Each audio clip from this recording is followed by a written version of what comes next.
নড়াইলে আধিপত্য বিস্তারকে কেন্দ্র করে বাড়িঘর ভাঙচুর ও লুটপাটের অভিযোগ পাওয়া গেছে।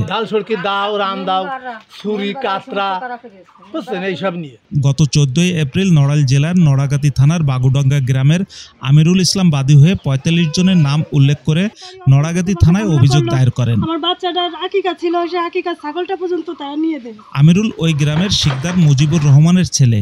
তবে এ বিষয়ে নড়াগাতি থানার অফিসার ইনচার্জ মোস্তাফিজুর রহমান জানিয়েছেন, ওই ঘটনায় স্থানীয় গণ্যমান্য ব্যক্তিদের সমন্বয়ে শান্তিপূর্ণ মীমাংসা হয়েছে। আমরা মুক্তি বিশ্বের দল করি আর সরল নিজে তার বংশের গুল্লভান্ডারি দল করে, তার সাথে আমরা মিছিল নেন। অভিযোগে উল্লেখ করা হয়েছে, গত 12 এপ্রিল সকালে চাপাইল ব্রিজ ঘাটে ইজি বাইকের সিরিয়াল দেওয়া নিয়ে শিকদার আমিরুল ইসলামের ভাইপো গিয়াস শিকদার, সাদ্দাম শিকদার ও কাবিল শিকদারের সাথে নাসির উদ্দিন, নূর আলম ও মিন্টু কাজী গ্রুপের লোকদের মনোমালিন্য ও কথা কাটাকাটি হয় এবং আরিফ শিকদার থানা স্টাফের দাওয়াত দিয়ে আউল শিকদারের দাওয়াত দিয়েছে।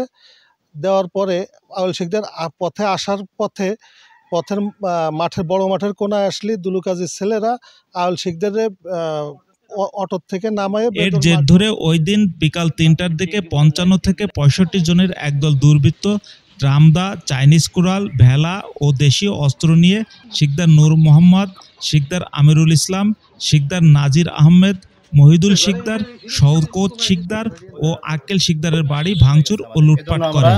এজন্য সুষ্ঠু আমরা বিচার চাই এবং আমরা মামলা দায়ের করছি যাতে করে আমরা শান্তিতে। তবে পুলিশের দাবি বর্তমানে পরিস্থিতি শান্ত রয়েছে। এখন আমরা ডিটিভি নিউজ ডেস্ক সবার কাছে এই সুস্থ বিচার চাই এবং যাতে করে আমরা সুন্দরভাবে বসবাস করতে পারি এবং গ্রামে থাকতে পারি।